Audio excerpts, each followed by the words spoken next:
and welcome to another episode of Journey to the Rise. I'm your host, Lucretia.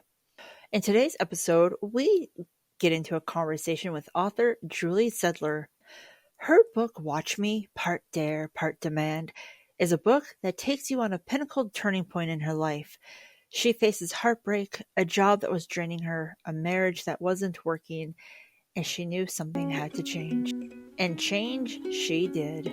In a text exchange, she was encouraged to show them her best self. And that was a step of many that led her into the bitterness of life that ultimately brought her to sweetness. Julie had to learn and accept that she was going to have to walk through fear, to release control so she could trust, to stand in her integrity, to hold her boundaries, and to surrender so what she wanted could come to her. Julie is wonderful to talk to, and we ended up going long in our session together, and we're going to be breaking up her conversation into segments. There is so much to get into, so let's not wait. Please welcome my guest, Julie Sedler. I came across this incredible woman on Instagram, and I was captivated by her Insta stories and her posts, and I didn't waste any time hopping onto Amazon and ordering her book, Watch Me, which if you have a pulse, if you breathe, if you've been in any kind of toxic or dysfunctional relationship, whether it's a regular relationship or a marriage, I need you to order this today. I don't want to dive too much into that yet. I want to dive into this conversation because this woman is incredibly insightful. She has been through hell and back. I've already warned her that we're going to go over with our time, and hopefully with her busy schedule, we can bring her back. Julie, thank you so much for being here today. Thanks for having me. I'm excited to have a chat about what you thought about the book. See, I have my copy too. Yay! Perfect. So I like to ask everyone in the very beginning, where did you grow up? So I'm born and raised in Oregon. So I grew up here. So I never really ventured far from home.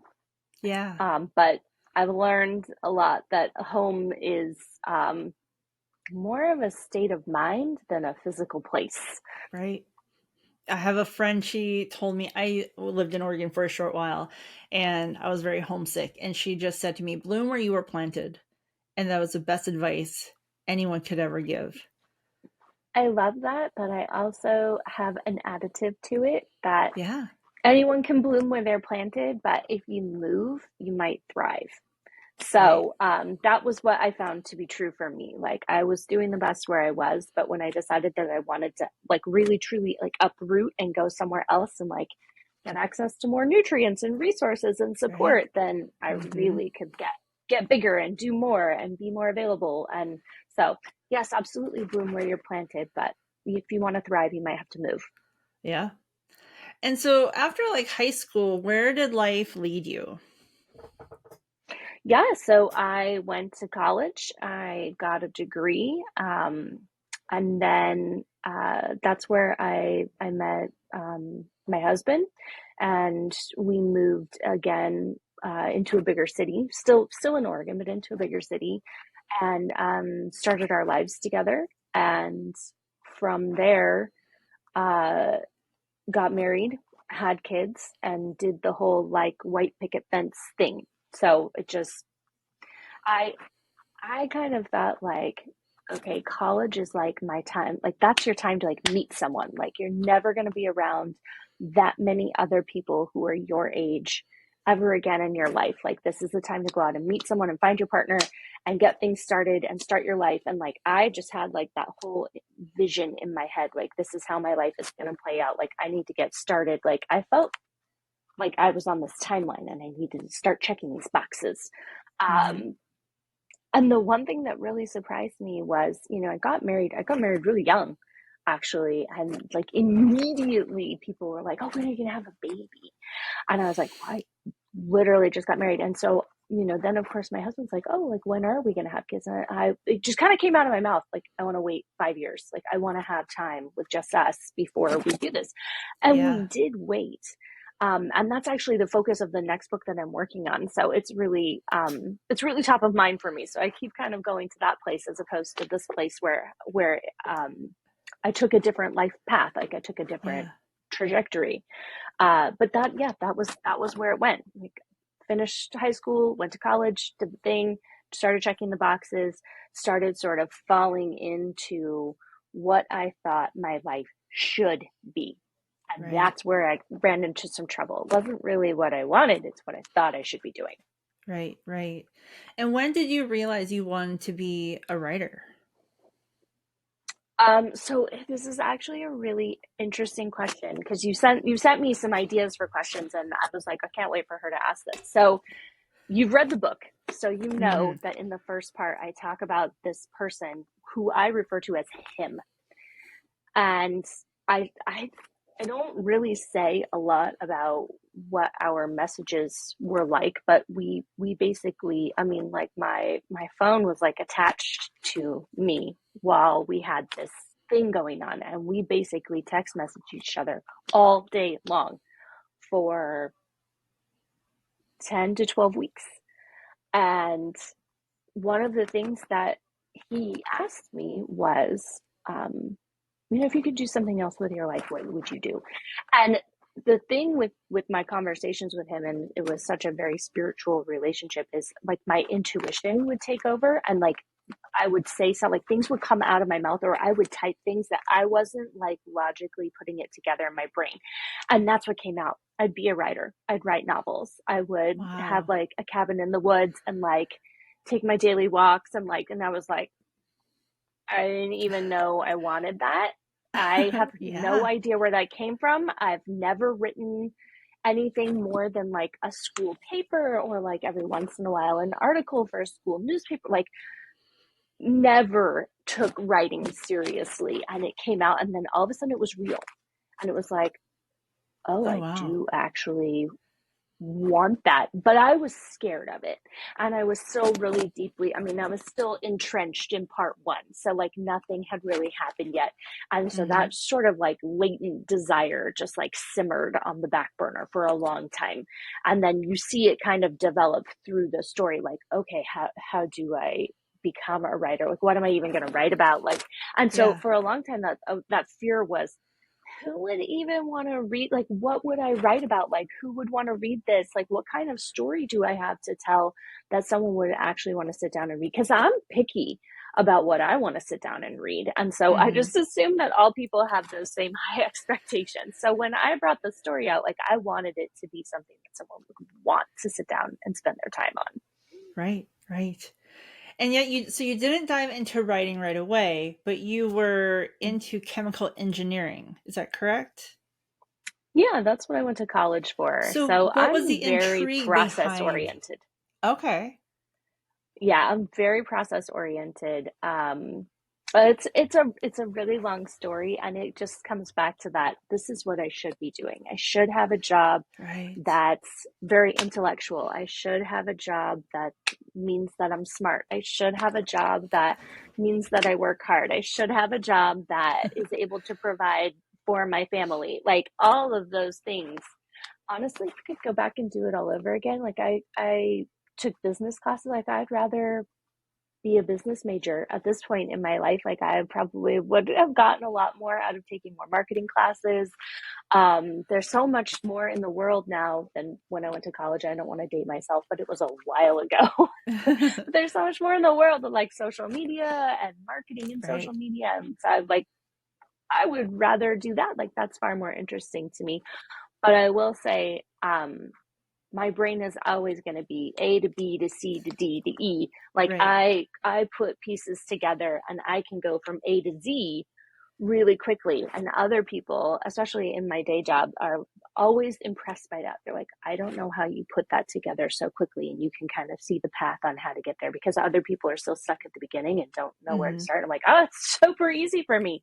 So in a way, like, that was the draw for me. I was like, oh yeah, I get, and then, Yeah. I geek out about science all the time. You talked about my pretend cooking show. I super hope we talk about that. But cooking is chemistry, and Right. I love chemistry. So it was a good fit. I'm not sad that I did it, but it's not something for me to pursue now. Right, right. And was it difficult for you to find opportunities in that field? Um, yes and no. There are opportunities. They weren't opportunities that I wanted.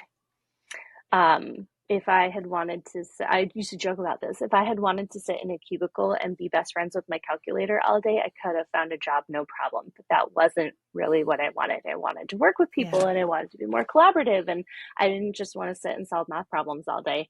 True. And any engineer who watches this and be like, why in the world are you an engineer if you didn't want to sit around and solve math problems all day? Right. And that's a great question. I thought that's what I should be doing. And then when I Right. actually started doing it, I realized I hate this. It's not that I can't, it's that I don't want Right. to. Yeah. Yeah. And Yeah. I think a lot of people run into that, and then they don't I think it's becoming more prevalent now, but for a while people are like, well, I guess I'm an accountant until I die. It's like, no, you don't have to be. For a long time, I felt really locked into that. And part of the next book that I'm working on really kind of explores how that was removed from my life. So I had a bout of unemployment in the Yeah. 2008 crash. Um, that was like kind of soul crushing. And then I got a job right away, and I was only there for about 10 months. And leaving that job was like soul crushing. And that's when I really started to be like, okay, why am I still trying to push myself to do this thing that I don't really want to do? I'm going to do something Hmm. completely.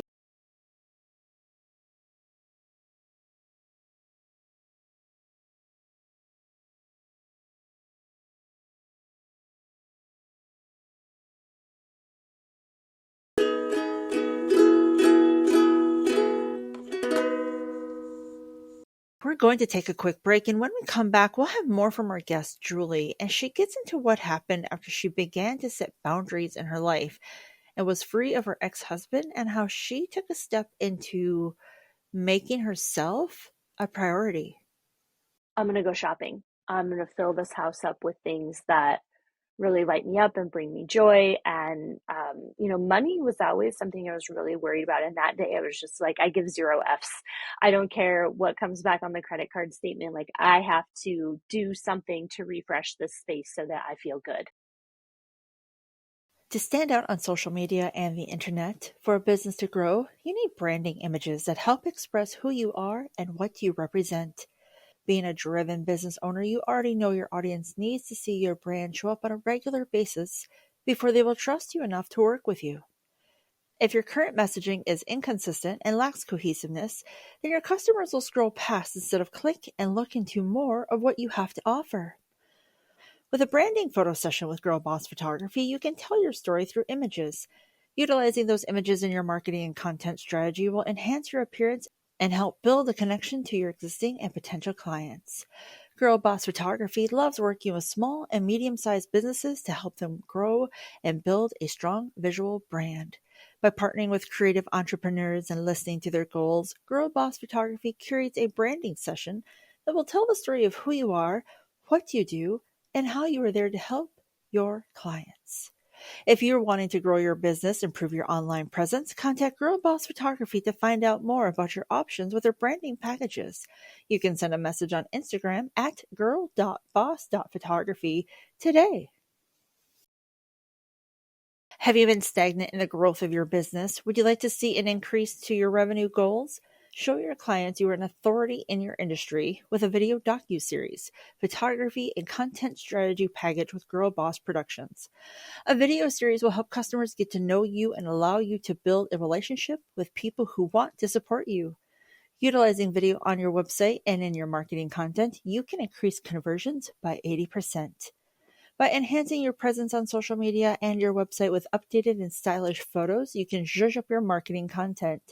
Giving it a little je ne sais quoi will grab the attention of your clients, and they will take a little more time to read your post instead of scrolling past it. Utilizing video, storytelling, photos, and a content strategy all in one package will promote your business to existing and potential clients and help develop a relationship with clients who want to support you, which results in increased sales. If you'd like to know more about how you can enhance your business with video storytelling, contact girlbossproductions.com today.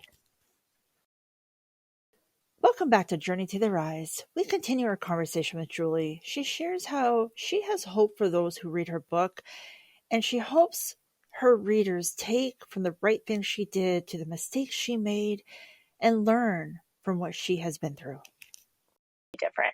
And I Right. did. I started to branch out and try new things and do new things. And so that's coming up in the next book. So you're just Oh, jumping on to new good. things. So we'll just table that question for Yeah. another day. Yeah.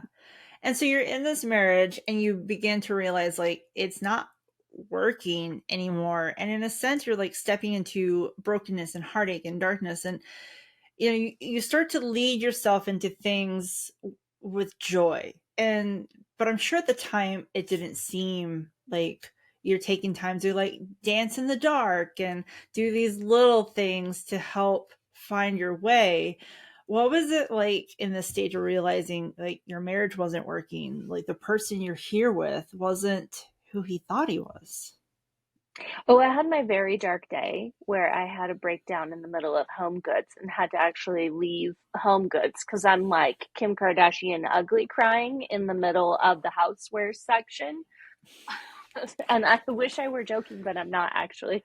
I keep this handkerchief in my purse and it was just like totally soaked in like 2 minutes. I was like, I it's still coming. There's still stuff like, Yeah. and my friend, meanwhile, she's in front of me and she's like chatting and I'm like losing it. And I, at that point in time, was like totally uncomfortable with crying, let alone crying in public.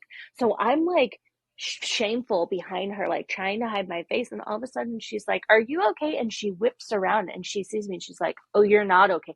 And she like Oh, pushes me back out the door, and there happened to be like a little table and chairs just right outside the door. And so she's just like sitting me down, and it just like verbal diarrhea, just like everything yeah. came out. So I think of it, here's my engineering background. Like if you picture a graph, like it's super zoomed in on the day to day. Like today is just infinitesimally worse than yesterday. But Right. in this little window, that doesn't look so bad. But if you zoom out and you see that your trajectory is actually like basically bottomed out, and then you're Yeah. like, oh, that's some perspective, right? Like I didn't realize how good it was and how bad it is now until I Hmm. really that was the time where I'm just like, and this happened and this happened and this happened. And it was like there had been no space in my life to really verbalize that to anyone, and then it all Right. just came out. And that actually, I think I talk about this in the book, like he was actually passing a kidney stone at that same day. So I'm literally like getting all of my emotions out. I'm passing all of these emotions and all these things that are making me sick, and he is physically passing a kidney stone and in a super amount of pain. So I just think there are so many weird little parallels to our story, Yeah. that relationship was like really important, even though it was really short. And yeah, so that was just, the pain had just become too much. Like I finally zoomed out and saw that horrible trajectory and was like, okay, this is not working. And I had a choice. I did in that moment, I had a choice. I could have wiped my face, gone back to my house, and done nothing. And in that moment, she asked me, she's like, "What are you going to do?" And I said, "I got to have a conversation." And I was terrified. I Sure. was terrified. And when I finally sat down to have the conversation, I was at least coherent enough to be like, this needs to be right time, right place. So I waited for the kids to be in bed and we sat down, and I was just like, this isn't working. Something has to be different. Right. What had come out of his mouth as a response was, "This sounds like an ultimatum." And I was like, "I'm not trying to give you an ultimatum because Wow. that means that you have to change. What I'm telling you is I'm changing." Basically, I started setting boundaries. I'm going to change. This is Hmm. going to be different on my end. And you can either do something about it or not. And Right. it wasn't as an ultimatum, if you don't do anything, I'm going to leave. It was, here's an opportunity for you. And I think he really misjudged that. And I didn't understand, again, like the things were just flying out of my mouth. I didn't understand what I was saying either. All I knew was, I am so uncomfortable. I'm in so much pain. I have to do something else so that I'm not in this pain anymore. Yeah. And things just sort of organically happen from there. And again, like if you're zoomed out, like I thought every time I thought I hit bottom, I did not hit bottom. And then I did not hit bottom. Then I did not hit Right. bottom. I would consider the rock bottom to be the day in October where he finally moved out. And that was a no good, horrible, very bad day, Yeah. in terms of like, and then of course the next day I recognized he's out of here. His stuff is gone. I'm going to go shopping. I'm going to fill this house up with things that really light me up and bring me joy. And, money was always something I was really worried about. And that day I was just like, I give zero F's. I don't care what comes back on the Yeah. credit card statement. Like, I have to do something to refresh this space so that I feel good. And again, Mm-hmm. that was another thing that I didn't necessarily recognize in the moment. I started making choices about things that made me feel good as opposed to things that made me look pretty or things that made me like the the perception of other people stopped to matter. I only cared about how I felt inside because I had felt so scared and angry and frustrated and lonely and Yeah. scared and afraid and all the things. I don't want to Right. feel that way anymore. I want to do Yeah. things that make me feel this way. So, yeah, it was like micro moments of things leading up that I just sort of like gaslit myself. Like, that's not a big deal. That's not a big deal. Because I was very, okay, it's just a little bit worse than yesterday. It's fine. It's Mm-hmm. fine. It's fine. It's fine. Oh my God, it's not fine. And Yeah. I think Yeah. that's what happens to other people too, is when you're surviving, you're not looking at perspective. You're, how was Right. yesterday? How is today? I'm still alive. Mm-hmm. I'm still in it. And so I think that was the biggest thing for me is, okay, I'm still in it. But I didn't know until I went out, and then I was like, okay, yeah, no, I'm Yeah. not okay. My Right. body told me. My body told Yeah. me. Yeah. I think a friend of mine described it well. She said leading up to her divorce was like being pecked to death by ducks. Like at first it's like, oh, it's not a big deal. Oh, Yep. that's fine. That's annoying. Okay, that's Death really by a annoying. Okay, I thousand need you to cuts. stop. Yeah, yeah. And Yeah, in your death book by you a have a thousand cuts. really That's accurate. yeah. And in your book, you have a really unique writing style on the page. As we go along in your journey, you're given this insight into your internal dialogue, along with the prose onto the pages. And I found that just really interesting. And initially, I'm like, "Oh, this is distracting," but then I'm like, "No, this is like very insightful because I'm getting like the what's going on, but also." What you're processing. So, like, I was just wondering, like, what was the inspiration for that unique typeset on the page of your book? Yeah, so I want to tell you that there's like some really cool thing that I read about, but it's not that. Like, that's just my brain. That's just how I work. I ask a lot of questions. And I was like, okay, if I'm asking questions, like other people have these same questions. You know, when you go in to type into the Google search bar and you like, what is, and then like the top things come up, it's like that. But that's what's in my brain. So when I started writing my rough draft and my raw manuscripts, um, that's just when I had questions and things, I would italicize it because I was like, this is what I'm thinking. This is what's going through. Like, this is the problem I need to solve, or this is the information I need to get, or these are the resources that Yeah. I need to look for. How do I do that? I don't like, I felt so like dysfunctional as an adult because I was like, I don't know how to manage myself. I don't know how to take care of my family. I don't know how to do any of these things. Like, how am I allowed to be in the world if I don't know these like basic things?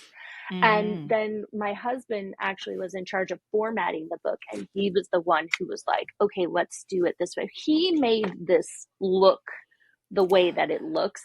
But in terms of like, why is it italicized and why do you have your weird random thoughts in there? Like, that's just me. That's just the essence of Julie. So you're welcome. It's yeah, it's great and it flows really well. And I want to say, like, I don't typically read the prologue in books. I usually skip it. But as I opened up the pages to your book and I got to that very first paragraph, I set it down and I looked at what time it was and I was like, I regret having such high value on sleep because I want nothing more than to read it cover to cover and just let the sun come up. That's like the feedback I've had from everyone who's started it or even finished it was like, I couldn't put this down. This was really captivating. And that's like Yeah. the highest level of praise that I could possibly get. And to be completely honest with you, I did a final read through of it. I lived it, but I did a final read through of it. Right. And I also couldn't stop reading it. I was like, why are you this invested? Like you know what happens. Like you know what's coming up next. So Yeah. I'm glad that that came through, because more than anything, like I'm a storyteller. Like I want to tell a good story. This story just also happens to be true. This just Right. happens to be my life. And that was such a hard thing to go through. I don't know if you've ever read Good to Great. It's like a business book, but it was so insightful. And he says in there that when people make mistakes or they fail, basically that's a lesson. And the cost or the price of tuition of that lesson could be really expensive. So if you're going to get your money's worth, you better figure out how to take what you learned and utilize it moving forward. So that was like my whole premise on all of this was really hard for me.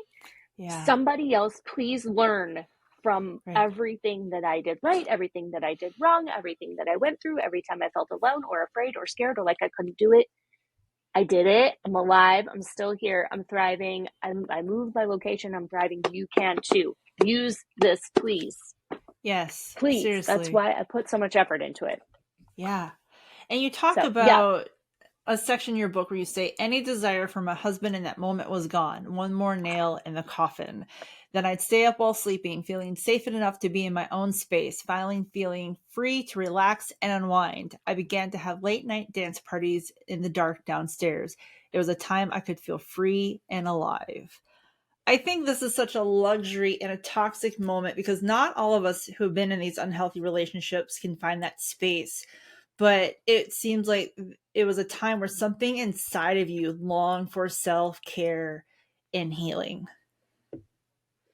Yeah, again, this is one of those things where like my body and my intuition really took over what was happening. Like I didn't logically set out to be like, you know what would be really great right now? Some somatic release. Because that's what I was doing. I just didn't know it. Right. And the Yes. things that would like come to me, like it became like a meditative space. And so like I would get downloads and I would get like ideas and I would get things to like bolster my creativity, or like I should do this. This is my next move. Um and so yes, in that way, to have a space inside my house, because I was still sharing it, that was a luxury. But what you didn't say in that is that I would take these really long walks. And what I don't know if I put in the book was I would leave the door of my house and I would start sprinting away from the house. And I would Wow. full on sprint for at least a quarter, maybe even a half a mile, to get as far away from the house as I could. And then it was like the switch was flipped and I would relax and I would be like, okay, I can just walk now. I'm far away from that space that I feel safe and I feel like I can take my time and I can think things through. And that's when I would have the conversations in my head. I would act like I was talking to him and I felt like I knew what Hmm. he would say. It was like I needed someone else to bounce things off and process, because I didn't trust myself. I didn't feel comfortable in my own skin. I didn't know what was going on. And so, in a way, like if you're gaslighting yourself or you're being gaslit by someone else, like coming into a reality and seeing the reality for what it is, super trippy situation, because you're like, what is real? What have I made up? Was it really that bad? Like I still ask myself that, and I've read this and I lived this and I wrote this, and I still have moments where it wasn't really that bad. Do you really think people are going to pick up this book and read it? You didn't go through anything that bad, Julie. Come on. I still have moments like that. And so in that time, in that space, that's the dialogue is Yeah. it really that bad? Do you really need to do something? Do you really want to blow up your whole life? And so like the first part of this, I think, part one is the burning dumpster fire of hell. That's what I named it, because I'm Hmm. literally going to burn this to the ground. And it was Yeah. everything that I really carefully tried to uphold just coming down. Yeah. It was a house of cards. It wasn't meant to stay up. It wasn't a solid foundation, but I was still really afraid of letting all that go. Right. Because I had worked really hard to keep Yeah. that together. Yeah. And But I yeah, think some I people get will, that is a luxury, but I think but some it people was in sorry. definitely no, Yeah, go ahead. it was absolutely necessary for you to find that release. And I think often we look at, I have a friend who I've recommended this book to many of my friends, but one in particular just went through a very awful divorce. And she she said part of her reason for staying was the judgment and the time that she'd put into this relationship. And maybe it's not that bad. It's like, but you can't say, oh well, it's not that bad that I'm being, not that this is her situation, I'm hypothetical. It's not that bad that I'm being, hit in the back once in a while. At least I'm not being drugged down the stairs by my hair. It's like, we can't, like, comparison's a Yeah, thief for of me, like joy, I but didn't have any physical marks on me. I was like, am I really being just somebody dropped the word abuse. Like, do you think you're being abused? And I was like, I still have a hard time saying that word. There's still like stigma and judgment there when I talk about that. And that's hard, mhm, especially when your marks aren't outward. Like spiritual concealer is a lot different than physical covering a bruise on my like. And I felt like yeah, I had like a black and white line. Like, and I think it was known that if I had been physically abused, I would have left no no issue whatsoever. I would have packed up, I would have moved the kids out, we would be gone mhm, moments later. yeah, So part of it is like what are my boundaries? What is okay? And then that little like tiny window of it's not so bad, it's not so bad, it's not so right, bad. yeah, And then that, like she said, that sunk cost fallacy. I've put so much into this. I've put so much energy into this. How can this still not be great, good? yeah. Yeah. And you And talk and about then you blame yourself. interaction. Right, exactly. We do we point the fingers at ourselves. It's And my fault. yeah, Yeah. right, yeah. And that's not fair. It's not fair to ourselves to put ourselves in that particular Well, and light. a lot of my book is me owning my own shit. Like Right. these are the things that I brought in. But the reality is there's two people in a relationship, and if they Hmm. both aren't working on it, one person is not enough to save. There's a lot of people out there who are going to disagree with me about this. One person can do something differently and change everything. And it can be either good or bad. That's the way I want to Hmm. say that. It can be a Yeah. good outcome or a bad outcome depending on what you're looking for. But most often, if one person isn't contributing to do something, despite what the other person is doing, how they're trying to work on it, how they're trying to save it, it's not going to work. You are Right. going to sink more and more and more into it, and you're going to fall farther and farther and farther.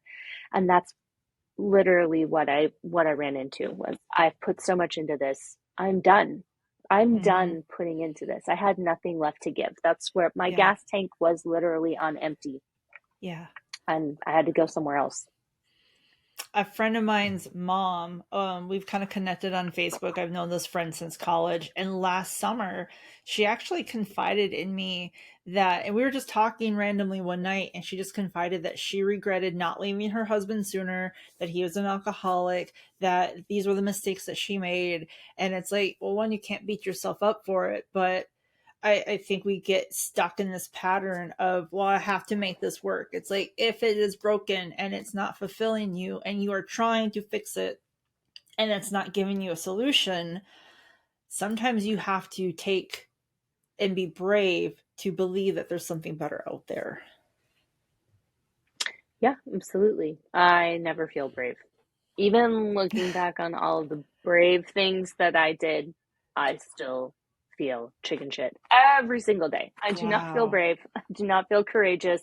So I just want to throw that out there. Like, Yeah. it's if that's a muscle that gets strengthened, if people feel differently about that over time, I don't know. I'm not those people. I Yeah. still feel scared and terrified and small anytime I'm trying to do something bigger or have a hard conversation or confront someone or any of those things. I still feel Yeah. terrified and scared inside. I've just learned to do it anyway.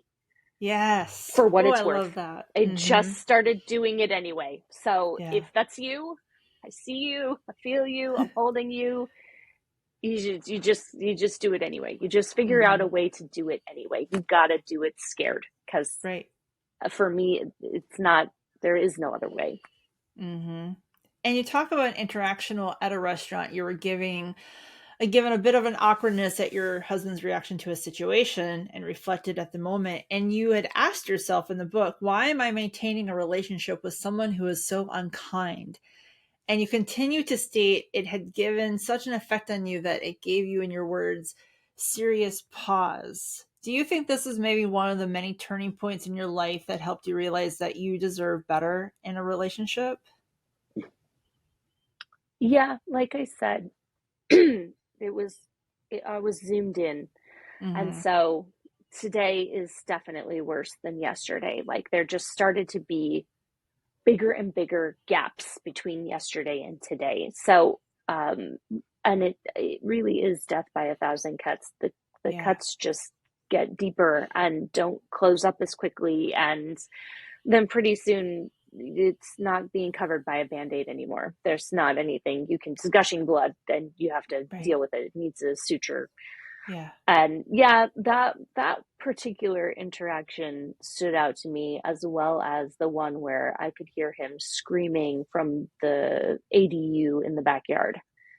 And I was inside the house, and like all the windows were closed. Like there's no reason why I should have been able to hear someone in that space, and I could hear it Right. very clearly. And so yeah, the temper was really something where it was like, it's not that bad, it's not that bad, it's not that bad. And then all of a Right. sudden I'm opening my eyes and I'm like, but isn't it? Like, that's kind of bad. Like, I kind of don't want to be next to someone who does that. And other people would be the first to tell you, oh, he's so nice, he's so charming, what are you talking Mm-hmm. about? And I'm like, you're not seeing Right. it. You're not seeing it. Yeah. I'm having a hard time seeing it, and I'm here all the time.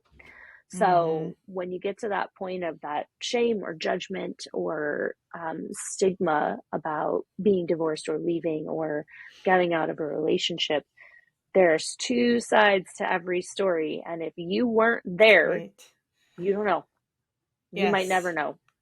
Exactly. Yeah. And you talk about experiencing a combination of emotions and state.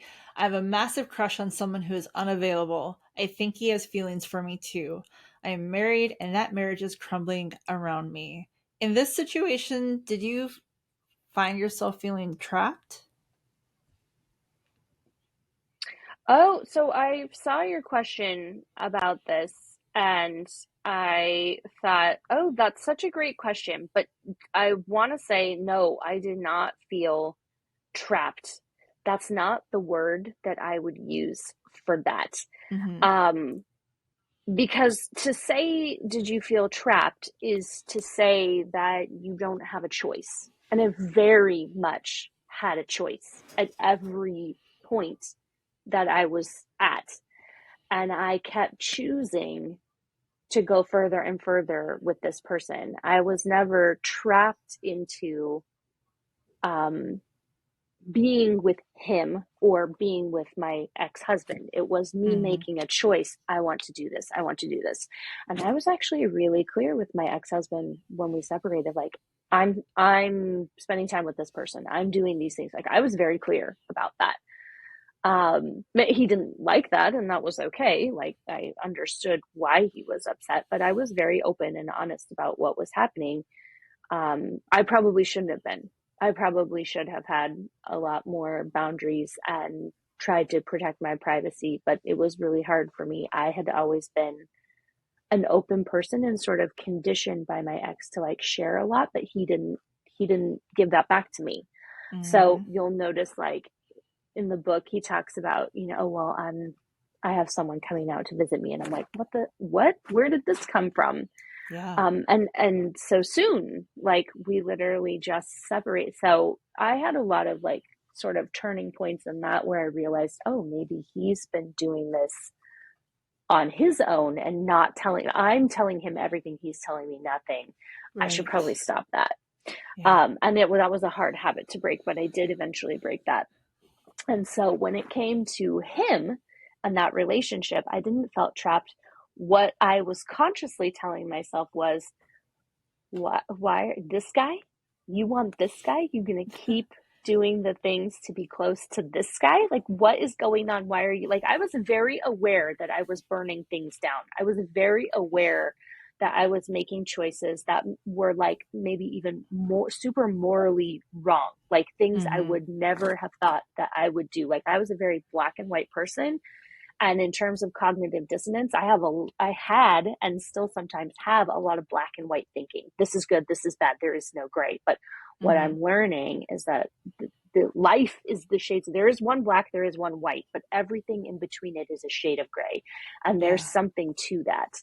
And so I never felt trapped. I was always very aware I'm choosing to do this. In fact, I would sit in my therapist's office and she's like, I would be like, oh my God, I can't believe that I'm doing this. I can't believe I'm still in the, like, I asked him point blank several times, do you want to be with your wife? Do you want, like, why are we in this relationship? Why are we doing this? And he would always come back Wow. around and be like, I don't want to stop talking to you. I don't want to stop. And I was like, okay, if you want your wife, stop talking to me. Like, I like really did work to put up boundaries and to like break free of that. My therapist was like, just stop seeing him. And I was like, I don't want to.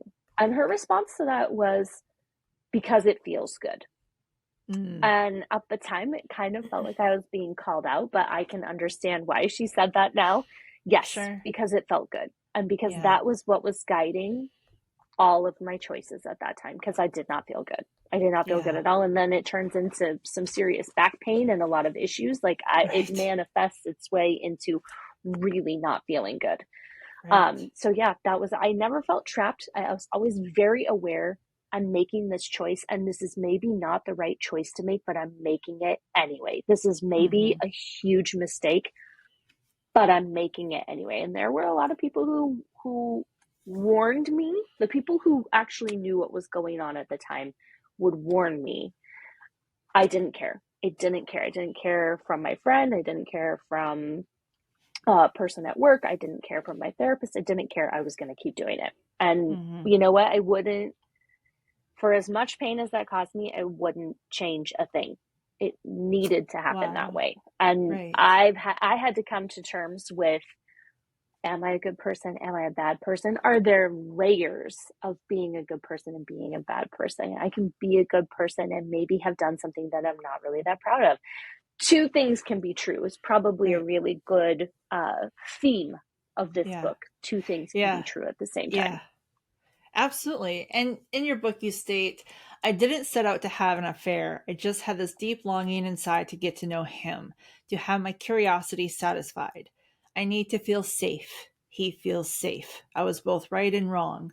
What will I be without someone to love me? And as I read this, and without judgment, because I have been there and I know thousands of others have been there. And with that said, do you think this is maybe a time in your life where you had a heightened level of insecurity and looking for attention? Oh, absolutely. Codependent, table of one right here. Um, I think so much of that book is me like searching for validation. And in the beginning, Mm-hmm. it's searching for external validation and not getting it and Right. wondering what's wrong with me. And then towards the end of the book, it's me really recognizing that I need to validate myself internally. And what does that look like? And how can I support myself? And other people don't really matter. It's really more about coming to a peace inside myself. And so, yeah, absolutely. I mean, I could go back and look at the text messages that I had between me and him. And in the moment, I felt ill at ease at times with it, but I didn't know why. And but then after time had passed, and I talk about in the book, like I go back and I look at the messages and I'm like, ooh, these are sort of sorted. It's kind of like going into a bar the night before and all the lights are off and the twinkly lights are on and there's an ambiance and you're like, oh, Hmm. what a cool bar. And you forget your credit card. So you have to go back the next morning and the harsh light of day is on and you're like, oh God, there's awful beer on the floor and someone puked over there and that plant isn't actually real. And like all of the like magic is gone. It was Yeah. like that. And so it just radiates that like pick me, choose me, love me, Meredith Grey's Anatomy Hmm. vibe. And I was like, oh, I'm that girl. I was that girl. Like Yeah. I needed to feel saved. I was really afraid to save myself and to feel like I could save myself. And so I was really counting on someone else to come in and save me. And I really wanted it to be him. I really did. And Yeah. that wasn't in the cards. But Right. that was his choice. He had a Hmm. choice. And that ultimately was what happened. And Yeah. so I said, okay, I have a choice too, and it's to go Yeah. this other way. Absolutely. And on your Instagram, you have a post talking about balance, stating sustaining balance is a big lie. And this reminded me of a scene from Eat, Pray, Love when Elizabeth Gilbert confides to her guru about feeling off balance. And the guru just smiles and reassures her, like, that's part of life. Like being off balance is part of life. What have you learned with what you have been through about trying to maintain balance in life?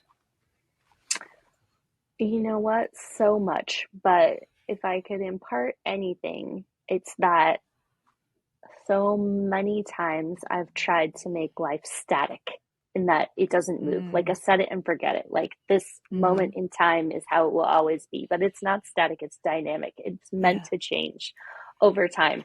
And that ebbing and that flowing is what creates those moments of being off balance. And what I have learned there is not everything is going to be balanced all at once.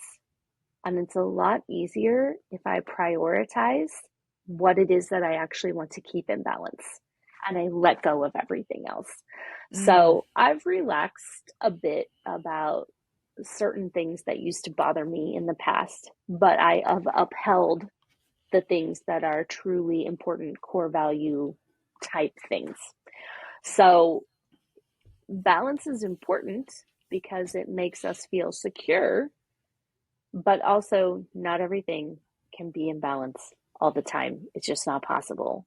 Yeah. And life happens and throws things out of whack. And what I've learned is by creating certain foundations for myself, I can regain balance or I can find like a new normal a lot easier when I feel supported. So that's part of what I'm working on. I'm launching 2 courses in the new year, and then I've got Great.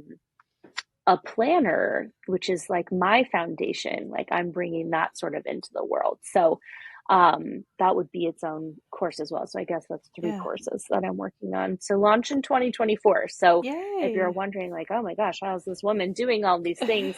It's because I've created processes for myself. So there's that engineering background coming back to make everything full circle. Yeah. And there's no reason why other people couldn't uh, impart some of that wisdom in their own life and make it work for them. So Yeah, we'll absolutely. share that with the world. Yes. And you also talk about an anxiety hack, and you share when I'm at home trying to relax and I can't get out of my head, I put on fuzzy socks and wiggle my toes, feeling the sensation in my feet and focusing it brings me out of my head. I have to say, I tried this when I've like struggled to fall asleep or when I wake up in the middle of the night and can't fall asleep. In fact, I used it just this morning when I woke up and couldn't fall asleep, and my mind was like pew pew pew pew pew, and it helps me fall back asleep. Where did you learn this little trick? So this was actually one of those weird little things. I have a friend to talk about her in the book where she would just sort of drop off little things for me. And so when I moved into my new house, in the book, she dropped off some sort of holiday package for me, and inside was this epically amazing pair of pink cashmere socks. Ooh. I know, they're cashmere. I would never have splurged on that for myself. Yeah. And I was like, afraid to put them on my feet. Like, these must be super expensive. Like, I shouldn't even wear. And so then I was like, screw it. And so I put them on and I was like, oh, these are so good. And I just immediately felt this sense of peace. And so I started putting them on and wearing them on days when I was having a hard day or was having a bad day. And I wore the darn things out. I still have them. There's like threadbare holes in the bottom. Ah, cool. And bless her little heart, she bought me some more pairs, so I have several different pairs of them. But they don't have to be cashmere socks. I actually have just like a pair of like really inexpensive fuzzy socks from Target. It does the same thing. So please don't feel Yeah. like you have to. But anyway, that's where this was born from. I started wearing them on my really hard days, and I would like, because the material was so soft, would Mm-hmm. kind of wiggle my toes in it, and it would like drain, everything would drain out of my head and like down to Oh, my feet, and I was like, nice. oh, I just feel so much more calm. And then it became a thing. I'm having a hard day. I'm going to put these socks on. This is part of my anxiety toolkit to manage my Yeah. anxiety, because Yeah. a lot of times if I'm anxious, I go for chocolate or I go for like a cup of coffee, which has caffeine, which makes anxiety worse. All things I've learned over the years. So it's like, okay, I need better options. I need better menu options. And so I actually also have like a therapy tips bubble on my Instagram where I have reels saved, which is like, here's some tips, like do this homework sort of before you have a bad day, so that when you need ideas or support, like it's already Yeah. ready for you. Oh, how um smart. and so that's there as well, and that's one of those little tips or tricks where I just like, okay, I'm in a really hard day, I'm gonna put on my fuzzy socks, I need a minute. Good. Yes. Oh, it's fantastic. And you also state, what would it look like if it all happened exactly the way you wanted? Set that intention. One of the best ways to do that is by journaling. You talk about journaling a lot in your book. How did you get into it and how has it benefited your life? Oh, yeah. I can't remember if this made it into the final cut, but the neighbor that I talk about in part one, when she and I finally sat down and we started talking and connecting over our stories, which were really similar, she was a big journaler. She's like, you've got to start journaling. And I was terrified. I was like, well, I was like, I'm just going to write down, dear diary. Hi, I had, kale chips for lunch today. I didn't know how to get started. And Yeah. honestly, I was terrified of like what might come out of my mouth. Like, if I do this, it's like I knew I was going to be brutally honest, and I was really afraid to be brutally honest with myself. Like, I was really Yeah. afraid of like ripping off the bandage and seeing what was underneath. And so I actually resisted that for a long time. And then at the end of part one, where I start talking about going to acupuncture and I start talking about having all these really spiritually intense experiences, I finally was like, I got to write this down. Someday this is going to be a really good story. People are not going to believe that this actually happened to me. I got to start writing this down. And so I went to Target and I'm like culling through the stationery aisle and I find this journal is sitting there. It's in my favorite color. And I'm like, okay, I'm gonna do it. And so I got it and I started like kind of putting in some of those things. And then on January 1st of 2020, I was like, I'm committing. I'm gonna write a little bit of something every day. I'm gonna journal. Yeah. And I get like three-quarters of the way through writing in this journal. It lasted me a couple of months and I was like, oh, I was explaining to her, I was like, yeah, I started journaling. And um I was like, I really wish that it had like one of the ribbons. Mm-hmm. And I opened up the journal and there's the freaking ribbon, and it's been like months of journaling and I didn't realize that it had like the placeholder, and I was like, I feel really dumb now, but I'm glad that it's here and like I can use it.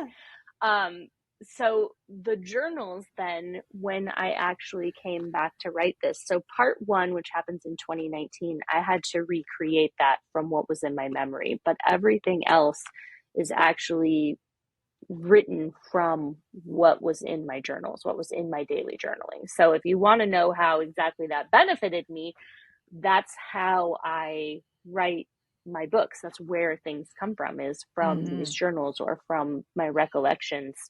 If it's beyond when I started journaling, it's my recollections. But because I was too terrified to be honest. I was afraid of what actually might come out. And never once have I said, "Dear diary, I had kale chips for lunch today." Because once you sit down and you like commit, like, I'm just going to let whatever happens happen. Like sometimes I'm just like recounting my day. Like these are the things that happen. And then Mhm. like it flows, like more stuff comes out. And I just allow myself to write down anything. And everyone in my family knows, like, these are my journals, don't go in there. But I Yep. have gone through so many. I probably have 20 journals from the last couple of years that are That's just filled. awesome. Sometimes they only last me a couple of weeks. Sometimes they last me a couple of months. I've never had one last a whole year. That's how, like, I always think like, oh, I'm not going to have, I'm not going to have that much to write. No, it's a lot. It's always a lot. Yeah, I go through them in a clip. So anyone in my life who knows me, if you can't think of a gift for me and you need to give me a gift, you just give me a blank journal because I definitely will use that. That and Nice. like these pens. I just Yes. these like I can't keep them in my life. I just use them. They go like that because they're gone. I actually use them up and then have to throw them away.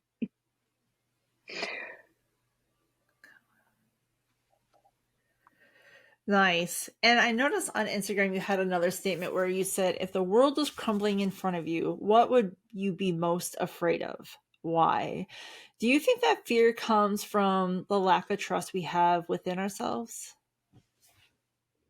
Oh, I thought this was a great question when I read this. So like I don't put stuff up on Instagram unless I've actually like done it myself. So when I asked myself that question, the immediate answer was I'd be afraid of not living fully. And then I was like, ooh, Mm, like I always know it's important when I get it like in my gut. I'm like, oh, okay, yeah, I gotta do something with that. I can't just let that sit there.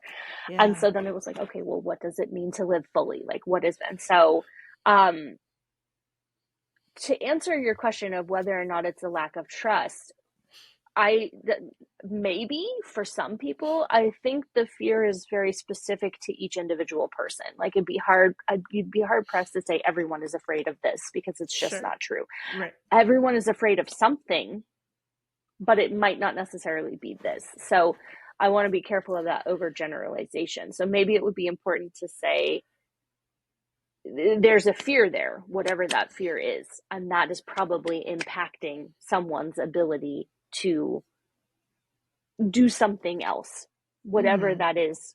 And that's why it's important for each person to go through and to do that exercise and to be yeah. real and to be raw and honest and say, these are the things that I'm actually afraid of. Because once you voice it, like if it's just living in your head, it always feels bigger than it is. But once you give it voice or you write it down or you're really honest about it, then it starts shrinking, maybe a little bit at first, but it does. It starts shrinking. Like it becomes easier and easier to wrap your head around and to manage it and to move past it eventually. Hmm. Um, Everything in my head that I was afraid of in terms of leaving my ex-husband and moving on with my life or getting a new job or going to acupuncture, like I was afraid of needles. And then here I am, like paying someone to actually put them in my body. That was a big deal for me, Yeah. like a really big deal for me. Like I have to close my eyes through the entire session and then I make her go through my whole body twice to make sure she didn't accidentally leave something in me because Wow. I'm terrified of that. Um, but each person is going to have their own thing, and then it becomes confronting the fear is the thing that helps you to actually live. Yeah. And some people will never be able to get over that. Some people just it's too much. Hmm. It's too much to try and expand out to understand that. And Yeah. you meet people where they're at and where they want to go. Hmm. And you also share it's not about knowing when it will happen, it is about knowing it will happen.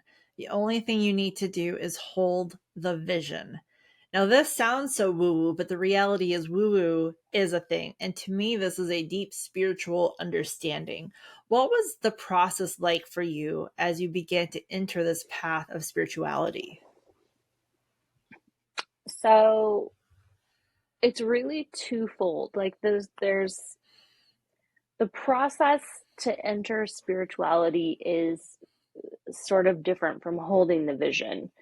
Um, I fell into spirituality, and actually, didn't think much about it until one of those text messages with him. And what I'd actually asked him was, do you think we're compatible? And his response was, and this did not make it into the book, so this is kind of behind the scenes, but his response was, I think we're physically compatible. I think we're mentally compatible. And I think we're emotionally compatible. But spiritually compatible remains to be seen. And I kid you not, my response back to him Whoa. was, well, I go to church. And I didn't have any understanding of the fact that religion and spirituality are not the same thing. They're very different. I didn't have any real understanding of my own spirit or my own being in that time at all. So I didn't understand what he was saying at all. And he's older than me. So I think part of where he was coming from was from age and experience. Sure. But the path of spirituality is a little bit different from like holding the vision, because I think that you can hold your vision and you can do some things without sort of buying into that woo-woo concept, but they do go together. So it's a really weird little dichotomy there. But in terms of holding the vision, that's two parts, because first you have to know what it is that you want, and then second, you have to hold the idea that you're going to get it. Like, this is where I'm going. I believe that it can happen. These are the steps I'm taking, and then actually take daily action. But without knowing what you want, there is no vision to hold. And so a lot of times people kind of give that advice, like, oh, just hold your vision, just hold your vision. I'm like, can we go back to the beginning? Because there has to be a vision to hold. And a lot of people Yeah. don't have any idea what that is. Right. And so that's actually the focus of the first course that I'm going to launch in 2024 is, what are your dreams? What is your vision? How do you align with that? What's the action steps? And I really break it down into, here's how you dream, here's how you do, and here's how you make sure that this aligns with who you are as a person. And so I go through core values and that sort of spiritual element. So there's like 3 components to that. So your question is really, really opens up a vast array of things that we could talk about, because it's not really cut and dried. Right.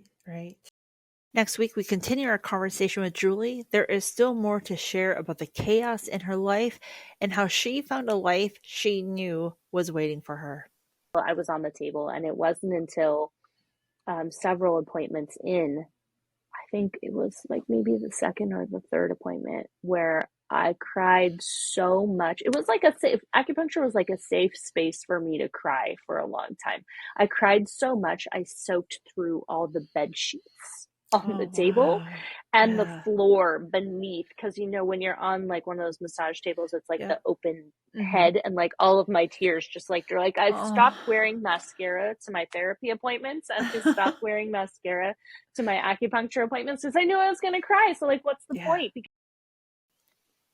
Thank you so much for listening to Journey to the Rise. I hope you'll give us a follow on your podcast app so you have the latest episode downloaded.